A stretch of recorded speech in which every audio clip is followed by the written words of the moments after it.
Okay, sige po. At magandang hapon uli sa inyong lahat. At ganoon din sa lahat ng ating mga kaibigan at mga kapatid na sumusubaybay sa internet. At di nagsasawa na tayo ay makasama kahit nasa internet. Isa na rin malaking kagalakan para sa amin na kayo ay makapili at makasama sa ganitong gawain sapagkat ito ay hindi lang pagtitipon bilang magkakaibigan, magkakapatiran, kundi pagtitipon sa ngalan ng Panginoon at patuloy nating tinutupad ang kanyang dakilang kalooban sa ating buhay at ang ating kasiglahan at kauhawan sa patuloy na pagsaliksik at pag-unawa ng kanyang salita na naroroon ang karunungan. Sapagkat malinaw na sinabi ng Panginoon na huhulihin niya ang craftiness ng mga matatalino dito sa lupa.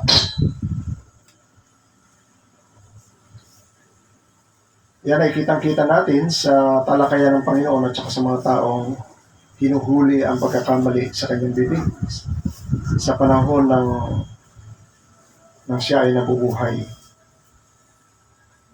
Dahil hinahanapan siya ng kasalanan at hinahanapan siya ng kamalian. Pero napatunayan ng mga apostol na walang nakita ang mga sumusubok sa kanya. At yan ang pinatunayan ni Apostol Pedro na sinabi niya, there is no guile, no? Walang kasalanan o kamalian on his mouth, sa kanyang bibig. So ngayon, ating pag-aaralan po ay nasa John chapter 6, verse 36. Ito yung karugtong ng salita ng Panginoon.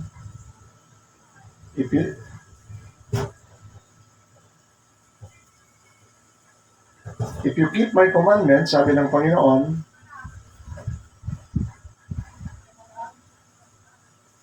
then truly you are my disciples.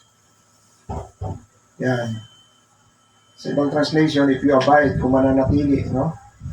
8:31, if you abide in my word, you are truly my disciples. And then sinabi ng Panginoon, then you will know the truth, saka mo lang malalaman ang katotohanan, and the truth shall set you free. So naunawaan ng mga kausap ng Panginoon na sinasabi nila, hindi kami alipin. Kami ay mga inapo ni Abraham at hindi kami naalipin kailanman. Paano mo masasabi na kayo ay magiging malaya? Pero iba ang sinasabi ng Panginoon na klaseng kalayaan na hindi talaga lubos nilang naunawaan ni maging ng lahat ng tao.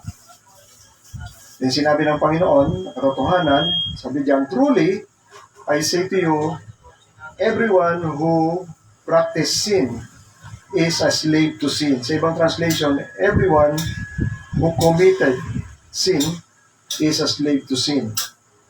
Hindi lang yung nagpa-practice, no, yung patuloy, kundi once lang na nagawa mo yung kasalanan na yun, ay malinaw na sinasabi ng Biblia na ikaw ay napailalim na sa kapangyarihan ng kasalanan.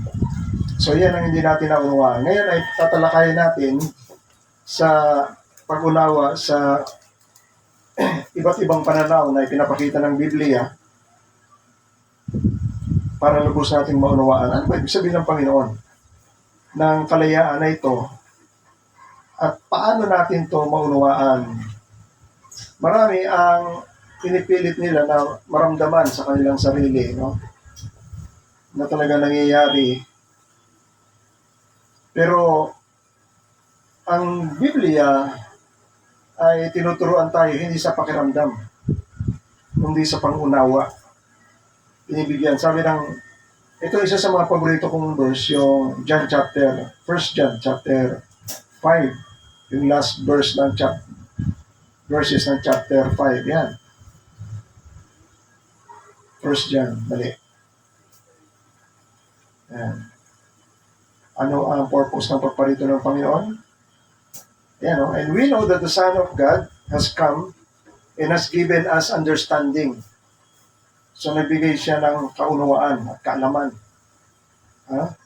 Upang malaman natin kung sino ang totoo, upang malaman natin ang daan ng kaligtasan, upang malaman natin at makilala natin ang tunay ng Diyos, at kung malaman natin kung ano ang mga ginawa ng Panginoon sa Kristo at kung paano ito nakaka-apekto sa atin.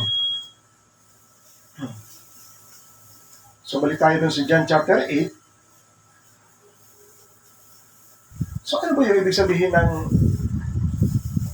Kasi madalas na natin, simula na naging Kristiyano ako, madalas ko na marinig yan, kung ikaw ay pinalaya ng anak, tunay ka na malaya. Pero wala ka namang naunawaan sa sarili mo na pinaglayaan mo, no? Di ka naman na preso. Ano? Pero may sinasabi ang Biblia. Alam natin, ang salita ng Biblia at ang lalo ng salita ng Panginoon ay pawang katotohanan at banal. Una, unawain ninyo to, no? Yung preaching of the gospel, yung pangangaral ng ebanghelyo. Sabi ni Apostol Pablo sa 1 Corinthians chapter 15 verse 1, sabi niya rito, moreover, higit pa rito, mga kapatid, I declare unto you, no? Inihahayag ko sa inyo o dinideklara ko sa inyo the gospel, ang mabuting balita, which I preach unto you, na siya kung ipinapangaral sa inyo, which also you have received, na inyo naman tinanggap at inyong tinayuan o inyong pinanghawakan o pinaniwalaan. By which also, sa pamamagitan nito, by which you are saved, manligtas kayo. If you keep in memory what I preach, sa ibang translation, if you hold fast, mananatili, o patuloy niyong panghahawakan, pananaligan, ang mga bagay na inihayag sa inyo, sabi ni Apostol Pablo, maliban na kayo ay sumampalataya ng walang kabuluhan. Ibig sabihin ng pananampalataya na walang kabuluhan, bahagya lang naniwala sila paglipas, pagtalikod, limot na niya lahat. So yan ang ibig sabihin ng sumampalataya ng walang kabuluhan. Ibig sabihin, dumaan lang sa tenga niya, lumampas na, nalimutan na. Wala nang nanatili. Ano ibig sabihin dito sa preaching of the gospel? Noong unang panahon, ang ibig sabihin ng preaching, ang original word niyan ay keruso. No? Ibig sabihin ng keruso ay, pag makikita ninyo sa isang kaharian, may inuutosan ng hari na nakakabahay yan, lalabas doon sa mga tao at i-unroll niya yung kanyang sulat na galing sa hari at babasahin niya. Maraming iba't ibang mga katotohanan yun na sinasabi niya roon na inihahayag niya sa mga tao na, bumaba na si haring ganito. Ngayon, ang ating magiging bagong hari ay ang kanyang anak, na kahit na ang edad niya ay 8 taong gulang, siya na ngayon ang bagong hari. So, naghahayag ng katotohanan. Sa paghahayag ng katotohanan, yung mga tao ay mag-a-adjust doon sa katotohanan na inihayag doon. Iba-iba yon, no? O, ikakasal ngayon yung isang prinsesa na anak ng at magkakaroon tayo ng piging. O kaya, i-announce doon, ang mga tauhan ng mahal na hari sa gawing ganito sa lugar na yan Pasalamat kayo, binabaan ng mahal na hari ang tax ninyo. So yung mga deklarasyon na yun, mga katotohanan nyo. No, ngayon, yung keruso na yun, yung paghahayag na yun, iba naman yung gospel or yung preaching ng gospel. Yung preaching ng gospel, ang original word niyan ay euangelion. Euangelion, ang translation ay good news or gospel. No? Dito rin nakuha yung salitang angelos, anghel. At ang basic meaning ay messenger. Yan ang salita niyan, no? At ang EU sa Greek word, yan ang ibig sabihin ay good. Kaya ito ay good. Ito yung angelion ay message o mabuting balita. Kaya nga sa Tagalog, mabuting balita, good message. At yung pagpapahayag, yung preaching ay euangelizo.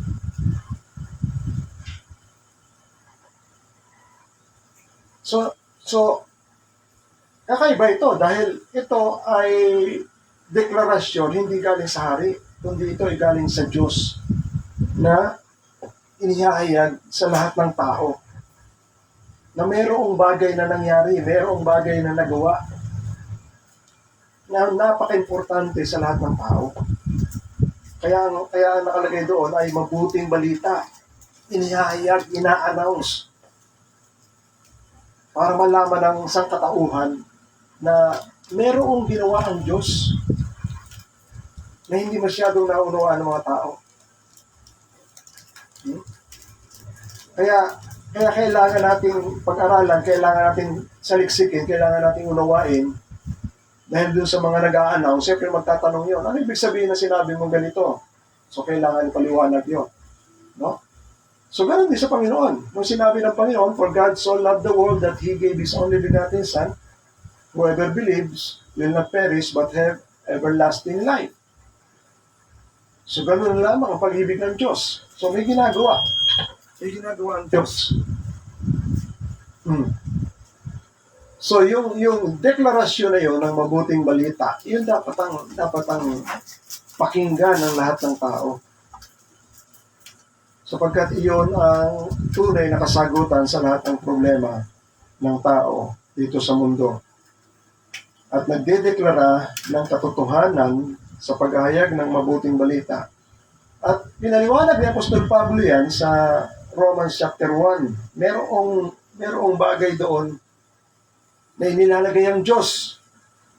Ano yung bagay na nilalagay ng Diyos doon? Naroroon yung kapangyarihan naroroon yung authority o kapangyarihan sa kaligtasan ng tao. Kaya niya sinabi sa Romans 1:16, hindi ko pinahiya ang mabuting balita. Ang mabuting balita ay ang paghahayag ng ginawa ng Diyos. Sapagkat ito ang kapangyarihan ng Diyos. Ano yung ito ang kapangyarihan ng Diyos? Kaya kailangan unawain nyo para malaman nyo kung saan yung kapangyarihan ng Diyos. Kasi ngayon, ang hinahanap nila, kapangyarihan ng Diyos, sinesense nila kung saan tatakbo yung Holy Spirit. Ganun ang sistema ngayon. Pero hindi nila naunawaan yung sinasabi ng Biblia na ang kapangyarihan ng Diyos naroroon saan? Sa paghahayag ng mabuting balita. At paano magkakaroon ng kapangyarihan yon tungo sa kaligtasan. Kung matapos nilang marinig yung mabuting balita na yon, at sila ay sumampalataya, ang sabi ng Biblia, hindi ko kinakahiya ang mabuting balita sapagkat ito ang kapangyarihan ng Diyos sa kaligtasan sa sinumang sasampalataya o sa sinumang maniniwala. Una sa mga Hudyo, ganun din sa mga Pagano o mga Greko. So sa maniniwala. Kasi alam ng Diyos yun. Sinabi na sa Isaiah chapter 53. May parang kalungkutan ng Diyos nung sinasabi yung salita na yan sa Isaiah 53. Kung malalaman nyo. Ito ay awit na kamatayan ng Panginoon. Di ko alam kung 700 or 500 years na isulat na to bago lumitaw si Yeso Cristo. Una si Propeta Isaiah. Naisulat niya na yan dahil sa Espiritu ng Diyos na nag-inspire sa kanya na isulat yan. Pero pansinin niyo yung verse 1. Ano sabi ng verse 1? Sino ang maniniwala kung ano ang marinig nila mula sa amin? Yun yan, dating ng salita. Who has believed what he has heard from us? Sino maniniwala matapos na sila ay makarinig sa amin? Ang una nagsasalita niya ng Panginoon. Ang Panginoon ang una nagsasalita niya. Sino maniniwala sa akin? Kasi ang tao, malalaman niyo ang tao na lagi siyang katalo ng Diyos. Sinabi niya ni Apostol Pablo sa Roma chapter 8, no? Ang taong karnal ay laging kaaway ng Diyos. Hindi siya nagpapasakop sa Diyos at hindi niya magawang magpasakop kailanman sa Diyos.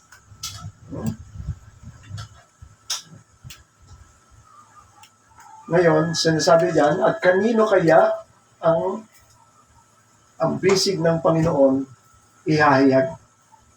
Mahahayag. Sino yung bisig? Si Jesus Christ. Kanino siya? Sino makakakilala sa Kanya? So, yan ang kapahayagan ng mabuting balita. Ngayon, ano yung gospel na yon na may kapangyarihan para maligtas ang tao? Ito na yung ipinapangaral ng mga apostol. May kita natin yan sa Acts 15 verse 1. Ayan. So, nung inire-remind ni Apostol Pablo yung mga taga-Corinto, sabi ni Apostol Pablo, now I would remind you, pinapaalala ko sa inyo mga kapatid, no? Ang gospel, ang mabuting balita na inihayag ko sa inyo, ang mabuting balita na ipinangaral ko sa inyo, na inyo naman tinanggap, na inyo namang tinayuan, o pinanghawakan, na kung saan kayo, doon kayo naliligtas. So, paano yung way ng kaligtasan doon? Nung sila ay naniwala at sumampalataya. Yan.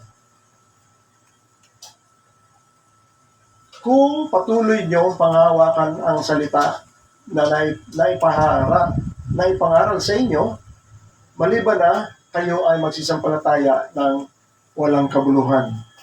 So ano ibig sabihin ng gospel? Ito yun, yung kasunod. Sa verse 3. For I delivered unto you, ibinigay ko sa inyo, as of first importance, what also I received, na akin naman tinanggap, ano yun? Ano yung gospel na yun? Na si Yeso Cristo ay namatay para sa ating kasalanan. Ayon sa kasulatan. So, importante yan, Kasi hindi pa nangyayari yung mga bagay na gagawin ng Panginoon sa Kristo, iyon ay inihuhula na sa lumang tipan. Particularly yung binasa natin kanina sa Isaiah 53.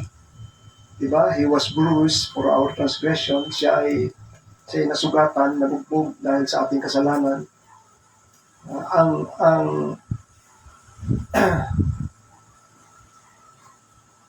magbibigay sa atin ng kapayapaan ay naipataw sa kanya yung kaparusahan. Nakalagay ito sa Isaiah 53.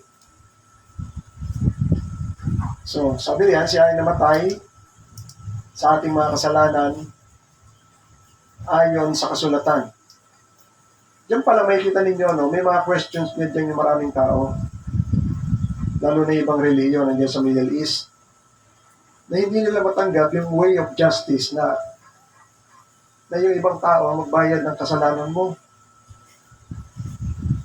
Mali sa kanila yun. Hindi nila makita yung tunay na justice doon. Nabayaran ng ibang tao yung kasalanan mo.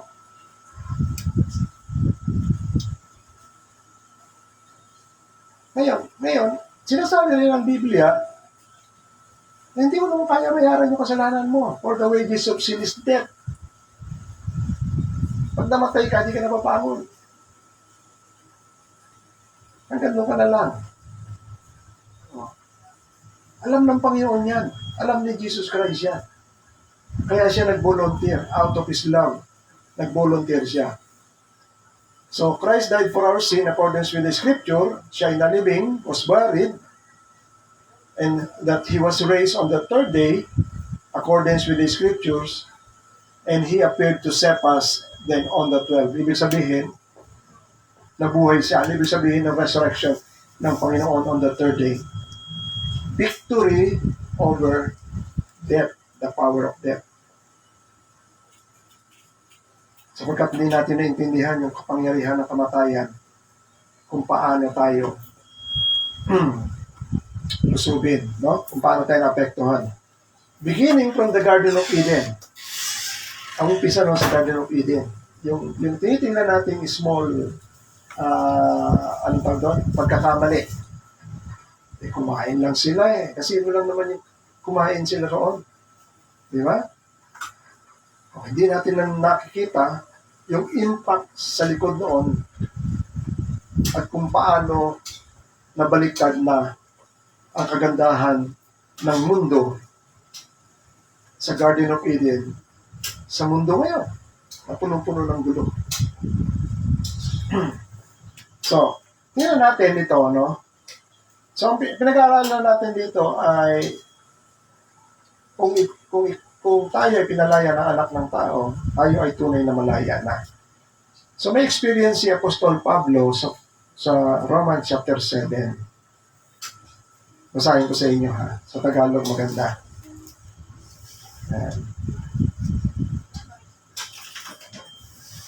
Sabi ni Apostol Pablo diyan, ano nga ang ating sasabihin? Ang kautusan baga ay kasalanan. Huwag nawang mangyari. Datapwat hindi ko sana makikilala o maunawaan ang kasalanan kundi sa pamamagitan ng kautusan. Alam niyo, napakalalim yan, Kung walang utos o walang law, walang mababiolate. Halimbawa, sa isang kwarto, bawal pumasok. Kung wala naman nakalagay na bawal pumasok, magliliwaliw lang siya sa loob ng kwarto dahil he is free to do everything dahil wala naman nakalagay. Diba? At ang ibig sabihin ng law, wala siyang pananagutan. Wala siyang ma-open. Pero dahil mayroong kautusan, iyon ang kautusan mismo ang nagre-remind sa'yo na na-violate mo yun. At nananatili yun. Iyan ang hiwaga sa katauhan natin na hindi matanggal-tanggal. Yung sinasabing guilt, yung guilt ay pagkakilala na gawa may kasalanan. Yan ang hindi natin mauntok naintindihan sa kala ng mga tao, basta nakagawa siya ng mali, pwede na niyang takbuhin at pakasan. Pero hindi niya naintindihan, mayroong naiiwan sa puso niya na guilt. May mga taong grabe ang kasalanan, hindi na nakakatulog yun. So, nasabi rito, sapagkat hindi ko sana nakilala ang kasakiman kung hindi sinasabi ng kautusan na huwag kang mag-imbot sa iyong kapwa o huwag kang malakim. Dapat ang kasalanan ay nakasumpong ng pagkakataon ay gumagawa sa akin sa pamamagitan ng utos ng sari-saring kasakiman. Nakita na ninyo kagad yung salita na naunawaan ni Apostol Pablo na sinusulat niya yung aklat ng Roma. Yung kasalanan daw ay may ginagawa sa kanya. Tandaan nyo, from the Garden of Eden, bumagsak tayo sa kasalanan. At yung kasalanan na yun, hindi natin alam kung ano ang ginagawa o epekto sa atin. Kayo ba, naunawaan ninyo? Ako naunawaan ko ito. Ito rin naunawaan ni St. Augustine. Nung nagnakaw sila ng bunga ng kahoy, puno na hindi kanila. Ang question niya, alam niya masama yung pagnakaw ng bunga. Kasama niya yung mga kaibigan niya Pero ang tanong, bakit tuwang-tuwa sila na gawin yun? Naintindihan nyo? Alam mo masama yun. Pero bakit tuwan-tuwa kayo? Halimbawa yung sa mga binatilyo, pag may nakursunodahan na tao, sinaktan, at duduluha, dadaluyungin pa rin ang ibang hasaktan din nila, tuwan-tuwa sila. Pero alam nila, masama yun. Yun yung sinasabi sa Bible, yung lust, yung desire. Yung desire na yun na masama, ang original word nun sa ay epitumeia. Yung desire na yun na hindi maganda. Pero ginagawa mo. Pakinggan natin ito, ha? So, ito yung naunawa ni Apostol Pablo. Dapat ang kasalanan, nakasumpong ng pagkakataon, ito'y gumagawa sa akin sa pamamagitan ng utos ng sari-saring kasakiman, sapagkat kung walang kautusan, ang kasalanan ay patay. Di ba? Pag walang kautusan, wala kang malalabag. At nang isang panahon, ako'y nabubuhay na walang kautusan, datapat nang dumating ang utos, ay namuling nabuhay ang kasalanan, at ako ay namatay. Alam niyo, may kwento yan eh. Nakagawa ka ng matinding kasalanan, alam ng barkada mo. Ay hindi alam ng barkada mo. Pero kasama mo yung barkada mo, nagawa mo yun, nagnakaw ka, o kaya sabihin, rape, tahimik lang. Tapos nung nagkwentuhan yung mga barkada, parang naramdaman namin, parang may ginawa akong masama. Nagkabistuhan. Ano ngayon ang sabi ng isang kasama ko?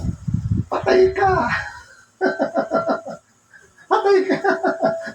Yan siya sabi niya. Nung walang nung dumating yung kautusan kasi magbubunyag ng kasalanan. Sabi niya, Apostol Pablo, muling nabuhay ang kasalanan at ako'y namatay. Kasi may sasagutin ka. Ang utos na sa ikabubuhay ay nasumpungan kong ito ay sa ikamamatay. Maganda yung intention ng kautusan para pasunurin sila sa kautusan. At sabi ng Biblia, habang sumusunod ka sa kautusan, ikaw ay mabubuhay. Pero ang tao talaga nasa kasalanan na. Sa panahon na yon, nasa kasalanan. Kaya nasa kasalanan. Ang tawag ni Apostol Pablo dito sa katawan na ito, katawan na nasa kamatayan. Mababasa natin sa dulo yan. Sino makapagliligtas sa akin mula sa katawan na ito na may nakamatayan? Wretched is me. Who will deliver me from the body of death? Ito yun.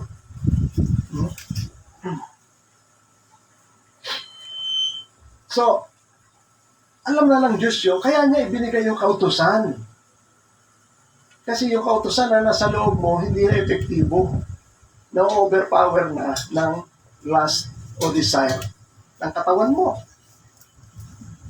Na kasi yung kapangyarihan ng kasalanan tumutulak sa iyo para magnasa ka ng alam mo hindi maganda. Napansin niyo ba sa sarili niyo? Yung nanasa kayo ng mga bagay na hindi maganda? Natatalo. Alam mo, masama, pero natatalo siya. Kaya binigay ng Panginoon yung kautusan para ma-restrain yung paggawa ng Pero, pinaliwanag na Romans chapter 8, verse 1 yun, tsaka 2. Ang hindi magawa ng kautusan, hindi kakayang pasunurin ng kautusan kahit na laki-laki ng letra ng kautusan. Huwag mong gagawin niya, huwag kang papatay, huwag kang magnanakaw, huwag kang maglibot. Hindi mo magawa-gawa. Yan yung nasumpungan ni Apostol Pablo. Ang utos sa ikabubuhay, nasumpungan kong ito ay sa ikamamatay, sapagkat ang kasalanan na makasumpong ng pagkakataon ay dinaya ako. So nakita niyo?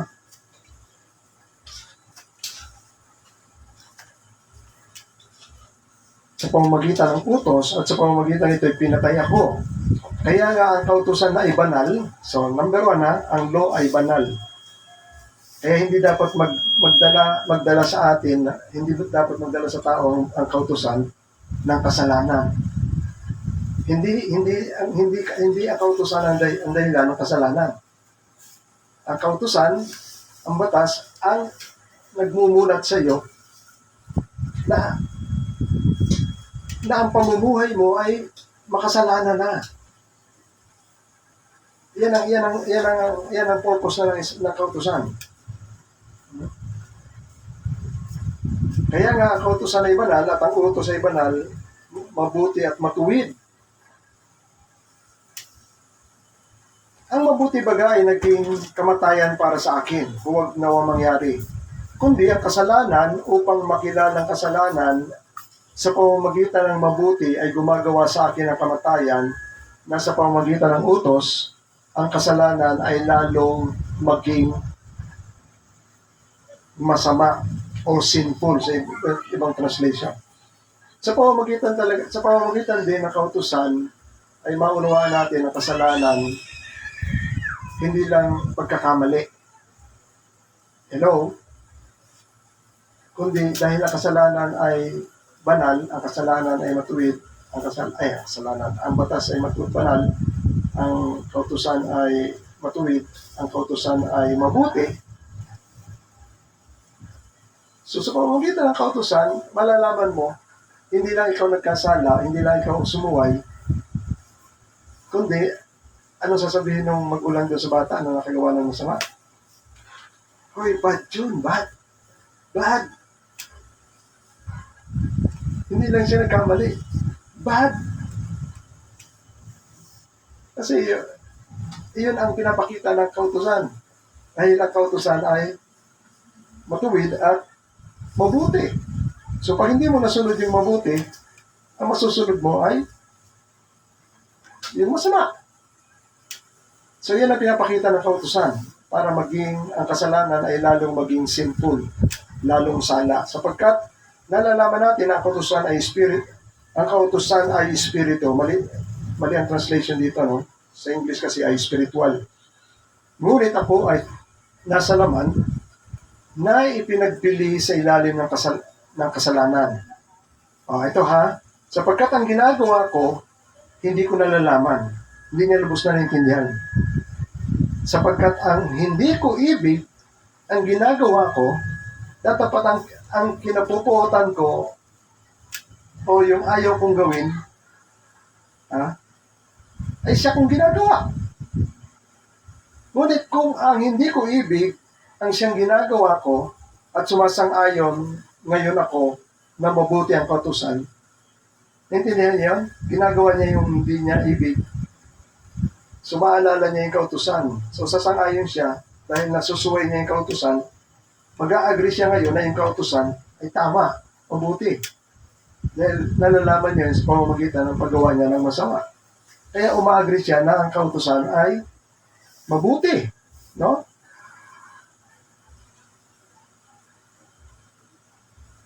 Kaya kung gayon, sabi ni Apostol Pablo, hindi ako ang gumagawa nito. Unawain niyo ito kundi ang kasalanang tumitira sa akin. So, paano niya nasabi na hindi akong gumagawa, ang kasalanan ang gumagawa sa akin? No?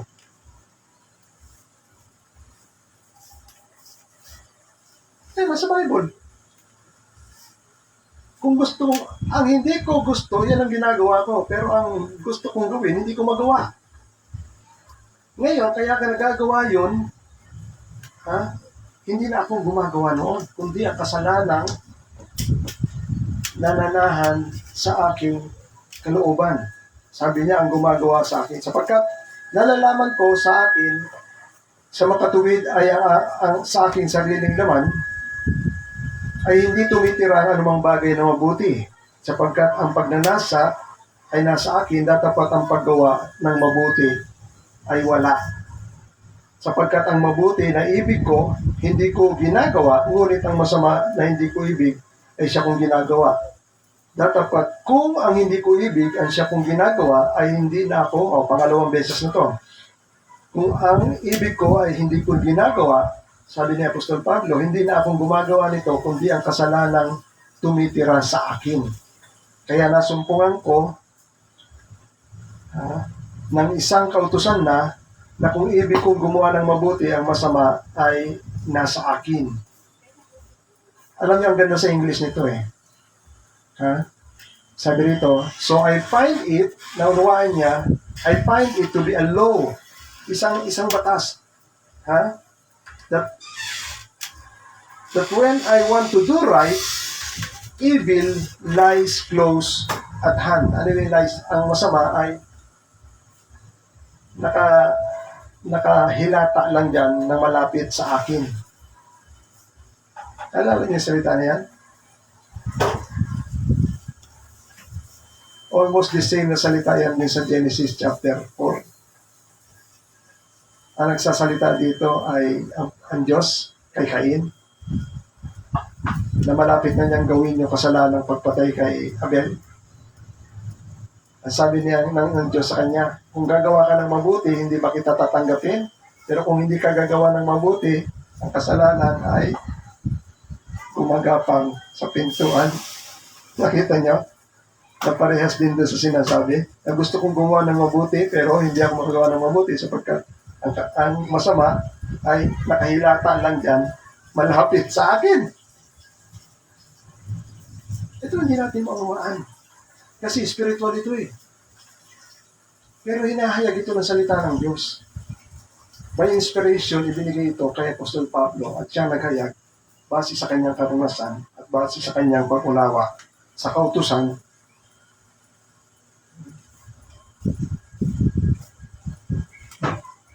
So may binanggit ni Apostol Pablo dalawang bagay. Unang, ang kasalanan na nanaan sa kanya, na iyon daw ang gumagawa ng mga bagay na hindi niya gustong gawin. Dahil ang gusto niyang gawin, hindi niya magawa, ngunit ang ayaw niyang gawin o kinapuputan niya, iyon ang nagagawa niya. Sa madaling sabi, hindi na raw siya gumagawa nun, kundi ang kasalanan daw na nananaan sa kanya. Iyan yung sinasabi natin, na kapag nagkasala ka, ay alipin ka ng kasalanan. Gusto mo mang kumalpas, hindi ka makakalpas. Gusto mo man gumawa ng mabuti, hindi ka makagawa ng mabuti dahil siya ang kumikilos sa iyo para gumawa ng nasa niya. Naintindihan niyo? Alam ko na medyo nalilito kayo ron. Sabi ni Apostol Pablo, for I delight in the law of God, ako'y nalulugod sa kautusan ng Diyos sa aking kaibuturang bahagi. Ngunit nakikita ko sa ilang miyembro ng aking katawan na mayroong kautusan na nakikipag-abay laban sa kautusan sa aking kaisipan. At ginagawa kong alipin sa kautusan ng kasalanan na nananahan sa mga bahagi ng aking katawan. Yan ang naunawaan niya. Kaya sabi niya, kabagabagan niya ako, wretched man I am.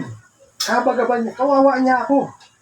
Sino ang makapaghiligtas sa akin mula sa katawan na ito na nasa kamatayan? Iyan ang pang-aalipin na hindi naunawaan ang binasa natin sa John chapter 8. Sinasabi ng Panginoon, ang sino man nagkasala ay alipin ng kasalanan. Hindi alam ng tao yun, hindi alam ng mga Hudyo yun. Hindi, anak kami ni Abraham, kailangan hindi kami naging alipin. Pero may ibang sinasabi ang Panginoon sa mga bagay na spiritual na umaalipin sa atin. Ano yung umaalipin? Nakala natin natural lang na nangyayari sa ating buhay. Gawa ng sarili mong damdamin, gawa ng sarili mong kaisipan. Nakala mo, natural sa iyo, pero hindi mo alam, may ibang puwersa na kumikilos sa iyo upang gawin yung masama. Ito yung sinasabi ng Panginoon doon sa karugtong lang sa John chapter 8. Di ba? Sabi, babalikan natin para maunawaan nyo.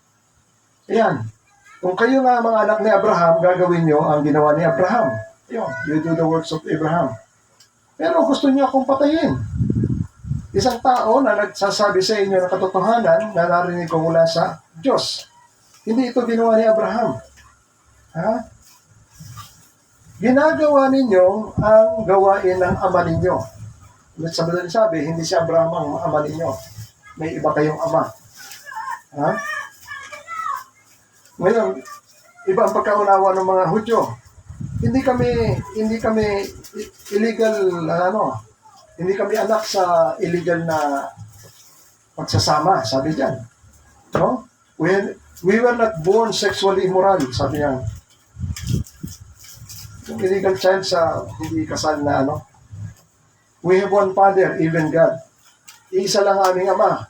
Kundi ito, walang iba kundi ang Diyos.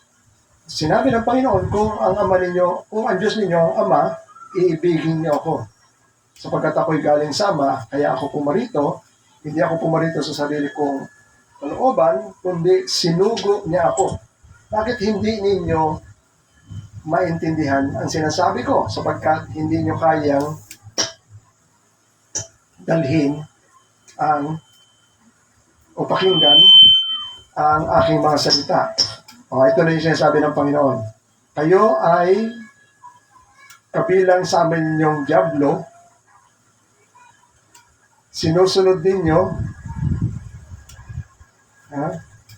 your will is to do, ang kalooban ninyo ay gawin ang nasa ng inyong Ama. Naintindihan ba nila ito? Na yung pala ay nasa ng diablo na ginagawa na nila sa Panginoon sa Kristo. Ang naintindihan nila, yung ay nasa nila.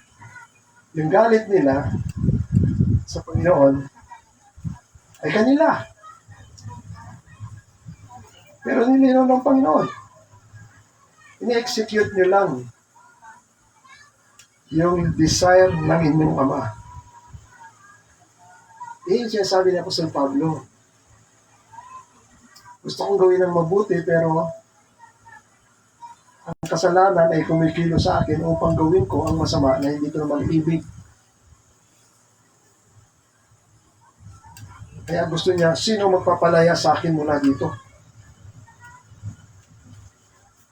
Ito ay nakalagayan natin. Kaya, iyan ang sinasabi ng ibang religion, depravity.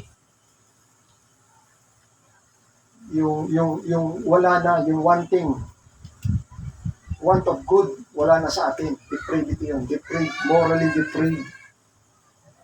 Yan yun. Nawala na sa tao.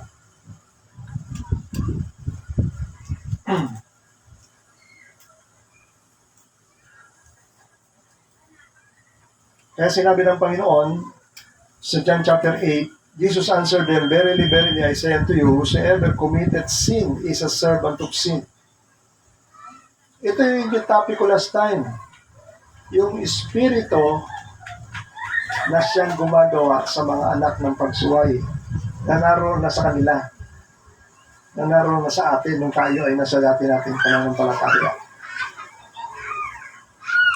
na kumikilos na yung espiritu na yun. At doon na sumusunod yung mga tao na hindi nila naunawaan.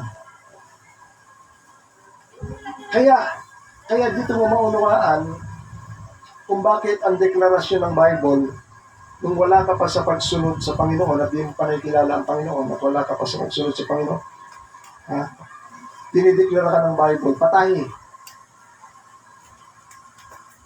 Isang deklarasyon ng Bible na ikaw ay deklarang patay, wala ka sa katuwiran. Kasi ang katuwiran ng Diyos at kautusan ng Diyos, yung sinasabi ko sa inyo last time, na iyon ang buhay, matuwid na pamumuhay. Iyon din ang life na sinasabi ng Panginoon.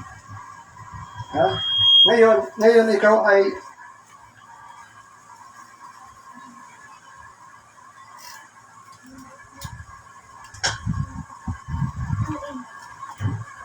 Ngayon, ikaw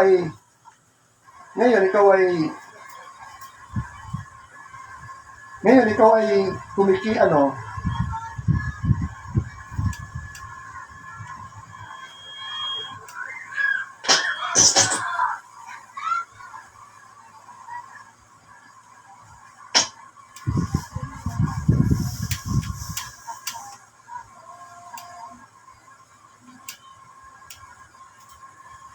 So Jesus answered them, Verily, verily, I say unto you, whosoever committed sin is a servant of sin.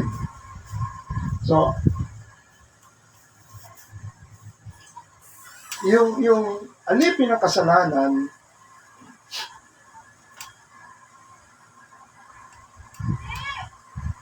May isa pang ano dyan,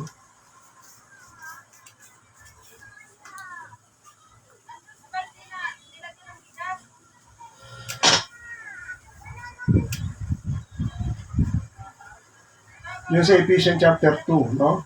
Yung pinapaliwanag ko kanina na kaya i-pronounce ng Biblia na kayo ay patay na. Isang ibig sabihin lang niya, patay, ay wala na tayo sa katuwiran, wala na tayo sa katayuan ng pagsunod sa kautusan ng Diyos na iyon ay ang katuwiran at kabutihan at yun din ang sinasabi ng Biblia na buhay na dapat nating ipabuhay na mula sa Diyos. So every time na tayo ay nasa disobedience na, wala na sa kalooban at kautusan ng Diyos, hindi lang ang sinisunod natin yung sarili nating nasa, kundi ang nasa na ng kalaban o ng dyablo ang nakapapamamayani na sa ating buhay. Isa pang bagay na maunawaan natin, parang wala tayong talagang parang personal na place, no? Ano ibig ko sabihin? Pag wala tayo sa Diyos at wala tayo sa kautusan ng Diyos, automatically, nandito tayo sa kabila. Nasa zone ng disobedience at kaharian ng dyablo.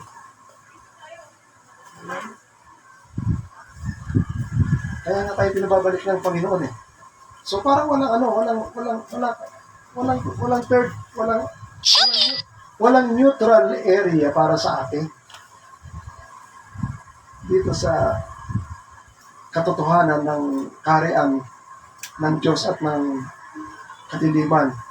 Walang neutral. Tayo ang kailangan umayon. Kung aayon ka ba sa Diyos, sa Kanya ka. Kung hindi ka ayon sa Diyos, automatic, ikaw ay sa kalaban. Diba? Sabi ng Panginoon, kung hindi ko kayo kasama na magtipon, kayo ay nagkakalat. Ano yung sabihin nun? Hindi ka sa Kanya. Kasi ang Panginoon nagtitipon, kayo nagkakalat. So, ang ibig sabihin lang, walang neutral place. Hindi mo pwedeng sabihin na, Lord, paniniwala mo yan. Ako paniniwala ko, dito muna ako. Walang ganon makikita sa Biblia. No? Whether ikaw ay sa Diyos, pag hindi ka sa Diyos, ikaw ay kalaban ng Diyos. So, another thing na sinasabi ng Biblia na binabasa natin sa Romans chapter 7, yung sinabi ni Apostol Pablo, so I find it a law, sabi niya rito, so sabi niya rito, ayan, sa verse 21, so nasumpungan ko, ito ay isang kautusan, kapag ako'y gagawa ng mabuti, ang masama ay naririyan lamang sa tabi ko. Ito hindi natin alam, no? Pero pinaliwanag yan sa Romans 8 na pinakita ng Biblia na dalawang kautusan. Yung pinaliwanag ko na sa inyo last time. Yung batas ng kasalanan at kamatayan, iyan ay mayroong sakop. At ang sakop niyan ay yung mga taong nagkasala. At yung batas ng buhay sa Espiritu na kay Jesucristo. So, unahin nyo ha, magkaiba yan ha. Yung batas ng buhay na kay Jesucristo. So, ano ibig sabihin ng pinalaya? Maunawaan natin yan sa pamamagitan ng wala ka na sa batas. Kaya sinasabi niya Apostol Pablo rito, hindi ako makawala sa gawain ng pasama sapagkat naiintindihan ko may batas na naroon ako ay napapasakop. Intindihan niyo? May batas. At yung batas na yun, alam naman natin, yun yung batas ng kasalanan at kamatayan, the law of sin and death. Sabi niya, so I find it to be a law that when I want to do right, evil lies close at hand. So ipinaliwanag din ni Apostol Pablo yan. Sabi niya rin sa Romans chapter 7 verse 1, sinasabi ko to mga kapatid, ako ay nagsasalita doon sa mga taong nakakaunawa o umuunawa ng kautusan, sapagkat hindi alam ng batas, sapagkat hindi lahat ay marunong umunawa ng batas. Ang batas ay tumatali o nagbabind. Ang batas ay sinasakop ka. Naintindihan nyo? Ihalin tulad niya sa batas ng kasal. Kapag ang babae at lalaki kinasal, sila ay pinagtali ng batas ng kasal. Hindi sila pwedeng basta na lang makawala sa batas na yon, kahit na sila ay magkahiwalay. Maliban na yung isang partner ay mamatay, yun lang ang time na marirelease siya dun sa binding ng batas. So inihalin tulad ni Apostol Pablo yung dalawang batas na yon, batas ng kasalanan at kamatayan at batas ng Espiritu na nagbibigay buhay na naka Jesucristo. Magkaiba yun. Ha? Sabi niya, ang paliwanag niya Apostol Pablo sa mga kapatiran sa Roma, ganun din, likewise, ganun din, mga kapatid, kayo ay patay na sa kautusan. Anong kautusan to? Yung kautusan ng kasalanan at kamatayan. Sa panong paraan kayo patay doon? No? Nung kayo ay nakipag-isa at sumampalataya kay Jesucristo, kayo ay ibinilang ng Diyos sa katawan ni Kristo. Gawain nyo. At si Kristo ay namatay sa katawan. Saan? Saan si Kristo namatay sa katawan? Kasalanan.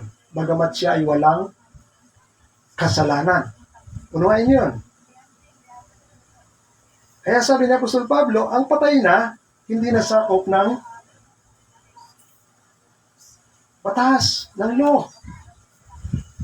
Unawain nyo ha, ang patay na hindi na, the same thing din sa batas ng kasalanan, kamatayan, patay tayo. Sa paano tayo naging patay?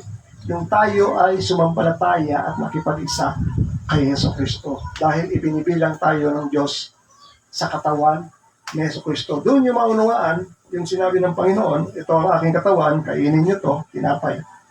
Ito ang dugo ng bagong tipan, na ibinibigay ko sa inyo. Alala yung sinabi ng Panginoon? Na ibinibigay ko sa inyo. Inumin nyo ito sa kapatawaran ng kasalanan. Hindi sa lahat binibigay sa inyo. Sino yung sa inyo? Mga disciples. Sino yung mga disciples? Yung mga sumampalataya sa Kanya. Sa kanila lang ibinibigay. Ano ibig sabihin nun? Doon mapapatawad ang iyong kasalanan. Si Kristo hindi papatawarin ng kasalanan kasi walang kasalanan si Jesus Christ. Yung benefit ng kamatayan ng Panginoon sa Kristo sa kasalanan, magiging benefit ng kamatayan ng kasalanan sa iyo. Nung kayo ay sumampalataya sa Diyos. Sa madaling sabi, malinaw yan, patay ka na rin sa kautusan. Kapag patay ka sa kautusan, patay na rin yung kapangyarihan ng kasalanan na pumipeste sa buhay mo. Iyon ngayon ang sinasabi ng Panginoon sa Kristo. Kung kayo ay pinalaya ng anak, kayo nga ay tunay na malaya. Ngayon, sasabihin nyo, paano nangyayari yun? Paano nangyayari yun? Kaya nga, ini-announce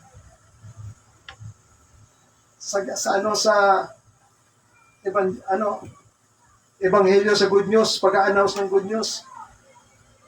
At yung pag-a-announce ng good news, yung ginawa ni Jesucristo, katotohanan yun, na-establisado na yun. Kaya nga ini-announce na lang. Ina-announce na lang yun. Ipina-announce ng Diyos yun sa mga ngaral. I-announce niya yan. Tapos na yan. Di ba yung favorite word dyan na sinasabing tetelestai? Ibig sabihin ng tetelestai is fully faith. Yun ang sinabi ng Panginoon. It is finished.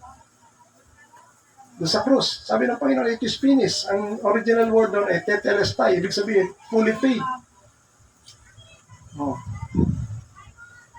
Ngayon, bakit, ano kahalagahan pag in-announce? Kung may maniniwala at hindi maniniwala. Naroroon ang ano nun. Naroroon ang wisdom doon. Doon sa maniniwala at sasampalataya, sabi ng Panginoon, sa inyo ko ibinibigay yung mga bagay nito. Ha? Doon sa hindi maniniwala, babaliwan niya, sabi ni Apostol Pablo, unless you believe in vain. Maliban na kayo ay sumampalataya ng walang kabuluhan. Hindi nyo pinaniwalaan yung announcement na yun.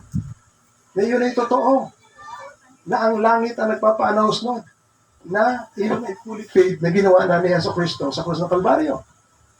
Wala na kayo sa kapangyarihan ng kasalanan, patay na rin kayo sa batas ng kasalanan at kamatayan, at hindi na rin kayo pwedeng pakialaman ng dyablo sa buhay nyo. Kaya pag naunawaan mo to, yung inuugali pa rin ng mga Kristiyano sa panahon ngayon na yung mga kapatiran ay napoposes pa rin. Anong tawag doon sa practice na yan? Kailangan healing and deliverance? Wala na yun. Kasi nga, tinanggal ka rito sa batas na ito, dinala ka sa batas ng Panginoon sa Kristo, at dito hindi ka pwedeng pakialaman ng dyablo. Kung naunawaan nila yun. Kaya nga nililinaw ng Panginoon, kung pinalaya ka ng anak ng tao, tunay ka ng malaya. Bakit bumabalik-balik pa yung teaching na gano'n? Oh God, parang may sapi ka. Kailangan ng healing and deliverance. Kita niyo? Hindi nila naunawaan yung ginawa ng Panginoon. At hindi nila alam kung saan ka tinanggal. Ha? At kapag tinanggal ka na doon sa isang lugar na yon, kaya yung kasalanan, ngayon, paano ngayon mangyayari ngayon? Doon sa mga tao nakinig at nakaunawa, tinanggap yung balita na yon, alam nyo ba na may kakayanan ka ng, yung dati mong kasalanan ay may kakayanan ka ng tanggihan at gumawa ka na ng mabuti. Bakit? Kasi nga, yung ginawa ng Panginoon sa Kristo, inire-release ka na sa kapangyarihan ni Satanas na ang pinanghahawakan ay yung batas ng kasalanan at kamatayan. Intindihan nyo? Kaya ikaw kanyang pakialaman kasi may kasalanan ka pa. At kapag may kasalanan ka pa, naandun ka pa sa batas ng kasalanan at kamatayan. Nung binayaran ni Kristo ang kasalanan mo, wala ka na dyan, hindi ka na kayang hawak-hawakan at ibalik na sa Satanas para pakialaman niya.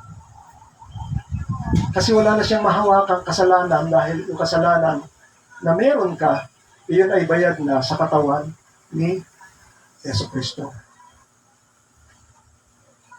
Nakita niya? Iyan ang sinasabi ni Apostol ng Panginoon sa Kristo. Kung pinalaya ka, at dumudugtong din yan doon sa naunang sinabi ng Panginoon sa John chapter 8. If my commandments abide in you, you're truly my disciples. Then, pagkatapos, maunawaan niyo ang katotohanan. At pagkatapos mo maunawaan ang katotohanan, aling katotohanan na yun? Lahat ng sinasabi ng Panginoon, lahat ng ginagawa ng Panginoon, lahat ng nagawa at katapos na ng Panginoon. Yan ang katotohanan. Pag naunawaan mo yung katotohanan na yun, ang sabi ng Biblia, then you will know the truth, and the truth shall set you free. Ano yung truth na yun, na magsiset ng free sa'yo? Patay na si Kristo, binayaran niya yung kasalanan. At tinanggal ka na doon sa batas ng kasalanan at kamatayan na kapangyarihan na hawak ng dyablo. At hindi ka na pwede. Kaya nga sabi sa Bible, yun yung sinasabi sa Bible na overcomer, no? Sa 1 John chapter, yun yung salita, sa 1 John chapter 5 verse 1, everyone who believes that Jesus is the Christ has been born of God. Makita niyo? Yung sumampalataya ka na kay Jesucristo, ikaw ay anak na ng Diyos.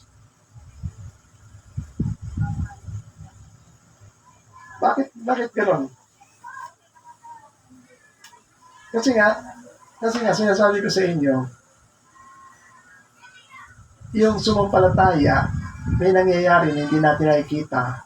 Ang salita lang ng Panginoon ang nagpapaunawa sa atin.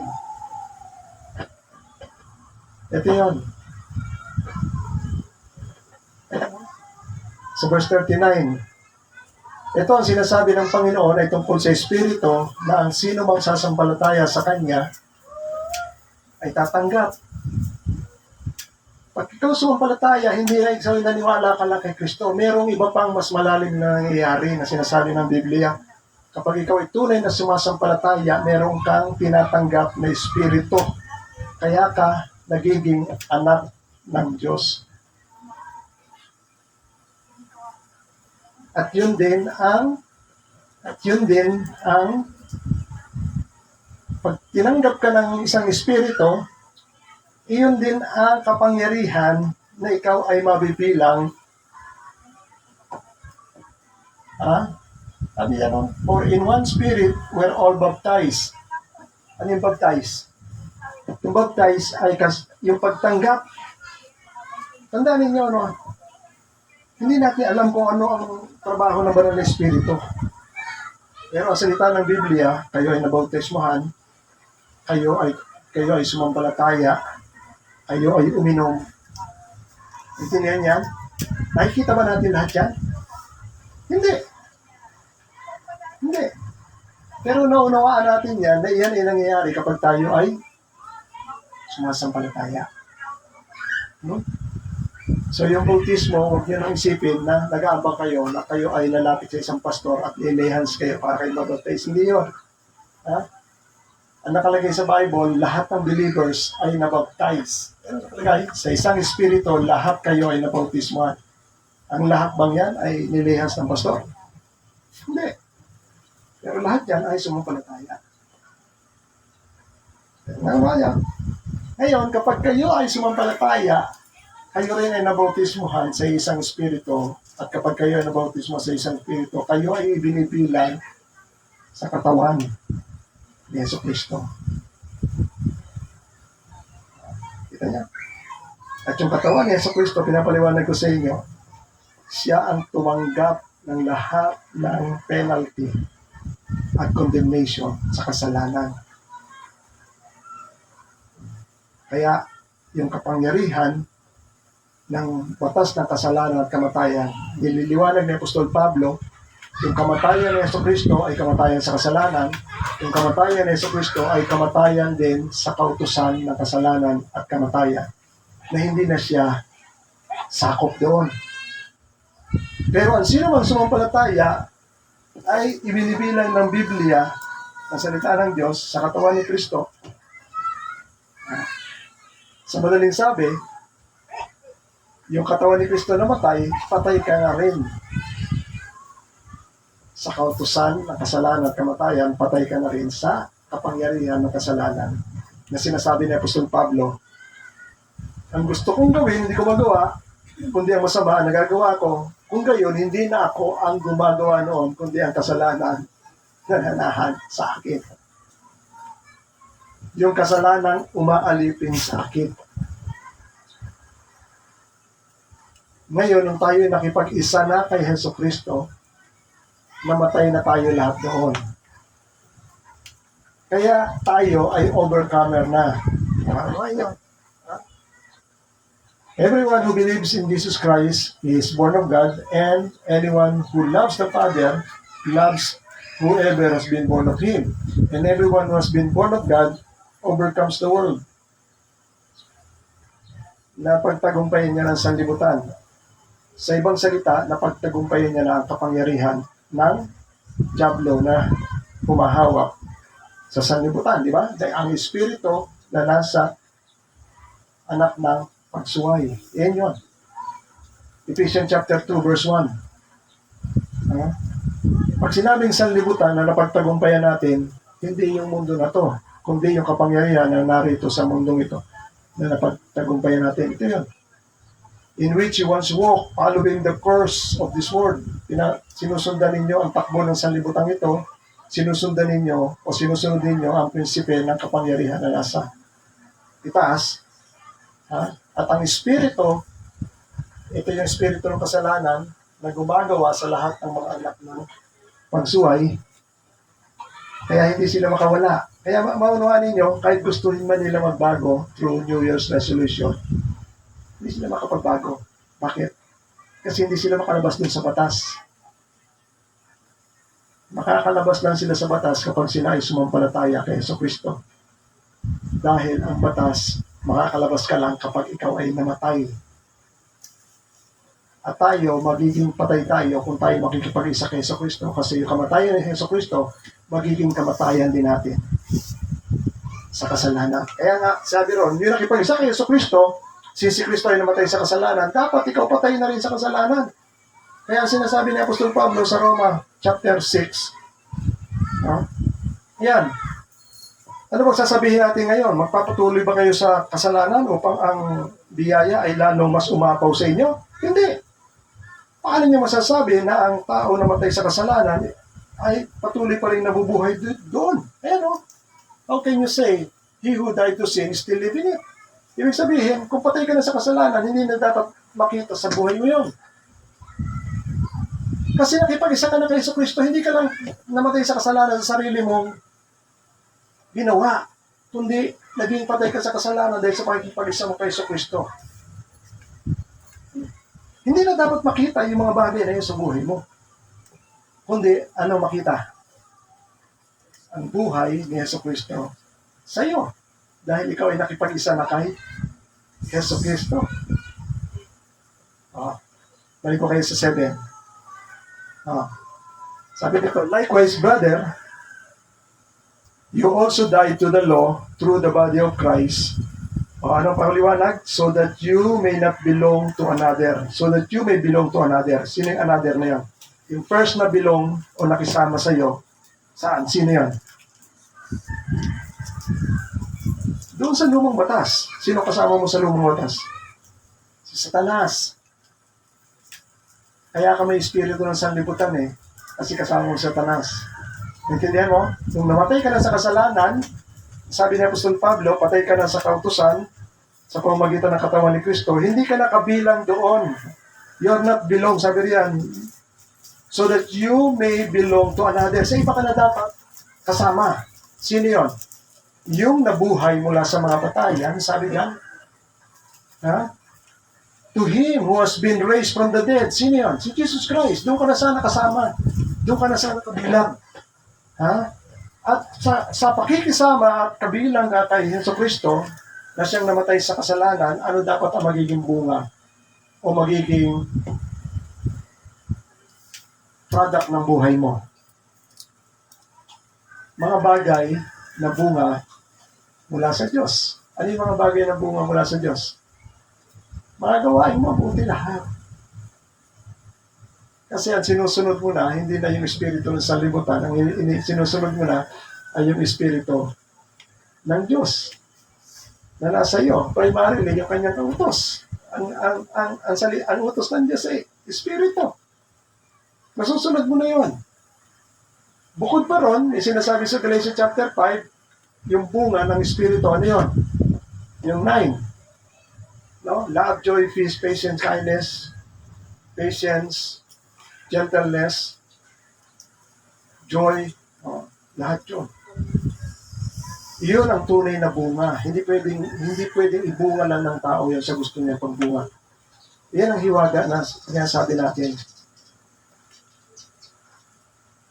Ngayon, ang sinasabi ko, since nalaman mo na yan, na iyan ay totoo, na ibinalita sa iyo, at yan ay totoo na nangyari, na ginawa ng Panginoon Kristo, in-announce na pagtagumpayin na ng kasalanan, na pagtagumpayin na ang batas, ang law na sumasakop sa atin, kaya hindi tayo makapalag-palag, na hindi tayo makagawa ng mabuti. So, namatay na si Kristo para palayain tayo doon. Di ba? At mag-uumpisa na tayong mabuhay. Ngayon ang tanong, Masusunod mo na ang kautusan ng Diyos. Masusunod mo na. Dahil once na ikaw sumampalataya, malinaw ang sinasabi ng Diyos, pinalaya ka na sa kapangyarihan ng kasalanan. Sa dugo na ibinubo ng Panginoon sa Kristo sa krus ng Kalbaryo. Ulitin ko. Ngayong nalaman mo na yung good news na yon, na si Kristo ay namatay sa kasalanan at ang iyong kamatayan niya ay kamatayan mo na rin sa kasalanan, nung ikaw ay sumampalataya sa Kanya, nalaman mo na rin na meron palang iba pang kapangyarihan na sumasakop doon. Ano yun? Yung batas, yung law.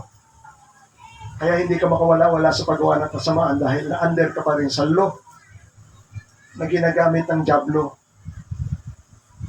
So wala ka na rin sa batas na yon, na itinutulad din sa batas ng kasal. Dahil pag namatay na yung partner, release na siya doon sa batas na yon. So doon sa batas ng kasalanan at kamatayan, nung namatay si Yesu Kristo at nakipag-isa ka kay Yesu Kristo, release ka na doon. Ngayon, pag narinig mo ang salita ng Panginoon, bumalik ka na sa akin, sumunod ka na sa aking kautusan, may kakayanan ka na ba? Yes, kasi once na ang borderline, once na ikaw ay nanalig at sumpalataya at naniwala, yung kapangyarihan ng diablo, biglang putol yun. Intindihan niyo? Dahil automatic, bigla ikaw mapupunta sa pwesto ni Yesu Kristo, mawawala ka na doon sa kautusan ng kasalanan. So, hindi na siya makaka-apekto sa iyo. Kasi patay ka na doon. Intindihan niyo? Pag patay ka na doon, hindi na siya makaka-apekto sa iyo. Kaya obligado yung mga taong sumampalataya sa Panginoon, obligado silang gumawa ng kabutihan kasi wala ka na nga doon sa gawain ng kasamaan eh. Nirelease ka na ng Panginoon doon. Bakit babalik ka pa? Namatay ka na nga dyan. Bakit nakikita pa sa katauhan mo yung mga bagay na kung saan doon ka namatay? Di ba sabi ng Panginoon sa babae? Narito pa ba yung mga umakusa sa iyo sa babaeng nangaling niya? Wala na po, nag-alisa na sila. Dahil sabi mo, ang sinong walang kasalanan, siya ang bumato. Unang bumato, lahat makasalanan. No. Sabi ng Panginoon, maging ako, hindi kita kinukondena. Pero ano sabi ng Panginoon doon sa babae? Umayo ka, at ano? Huwag ka nang magkasala. Nakita niyo yung release na yun? Naniwala siya sa Panginoon. So automatic, na-release na siya roon. Magagawa na ba niyang mapamuhay na hindi siya babalik sa prostitution? Yes. Kasi release na siya sa kautusan. At yung kapangyarihan ng Espiritu na kumakapit sa inyo. Sinasabi sa inyo, the Spirit who is now at work sa children of disobedience. Iba-ibang Espiritu yun. Espiritu ng prostitution, Espiritu ng LGBT, Espiritu ng mga kung ano kabaklaan. Lahat yung Espiritu yun na sinusunod na ng mga tao. Espiritu ng false religion. Wala sa Diyos lahat yan. Hindi sila makawala dyan. Kasi nga, ang tanging magpapakawala sa kanila dyan, si Jesus Christ lang. Kung naintindihan nyo yung usapan sa batas. Hindi sila makakawala dahil hindi sila nare-release sa batas. At ang tanging makaka-release lang sa kanila ay kamatayan. At sino ang mamamatay? Sila. Yung kamatayan ni Kristo. Mabasahin ko na lang ito, ha? Ito lang yan. Kaya nga, pag ikaw na-release na roon, hindi ka na pwedeng ipuin ng diablo. Kaya nga sabi ni Apostol Juan, nalalaman natin ang sino mang ipinanganak ng Diyos ay hindi na nagkakasala. Hindi na babalik sa pagkakasala.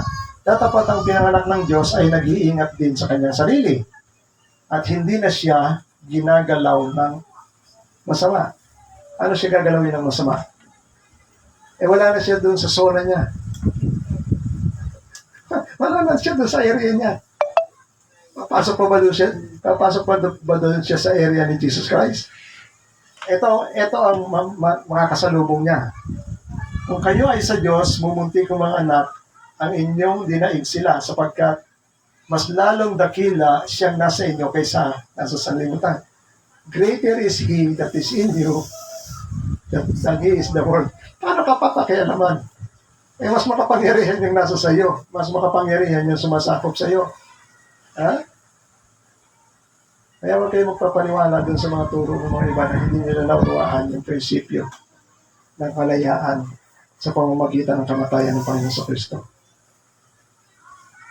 Kung tayo ay nasa kasalanan pa, noong tayo ay nasa kasalanan pa, tayo ay alipin na kasalanan at nasa ilalim ng kapangyarihan ng prinsipe ng sanlibutan, ito, wala tayong kakayahan na kumawala sa pag-aalipin sa kasalanan dahil nasasakop din tayo ng batas ng kasalanan at ng kamatayan na siyang nagbibigay kapangyarihan sa Diyos ng sanlibutan ito na sundin ang kanyang masamang nasa.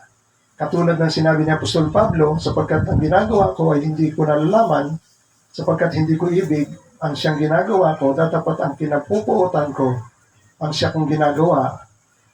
At kung hindi ko ibig ang siyang ginagawa ko, ay sumasang-ayon ako na mabuti ang kautusan. Kung gayon, hindi na ako ang gumagawa nito, kundi ang kasalanang tumitira sa akin. Datapat nang mamatay siya sa Kristo ay hinatulan ng Diyos ang kasalanan sa katawan ni Jesus at ang kamatayang iyon ay hindi sa kasalanan ni Jesus sapagkat wala siyang kasalanan, kundi sa kasalanan ng sinumang sasampalataya sa Kanya. Kaya sinabi niya doon sa communion, kunin ninyo ito, kanin nyo, ito ang aking katawan. Doon sa saro, magsiinom kayo diyan sapagkat ito ang aking dugo ng bagong tipan na mabubuhos dahil sa marami sa ikapagpapatawad ng mga kasalanan. Ang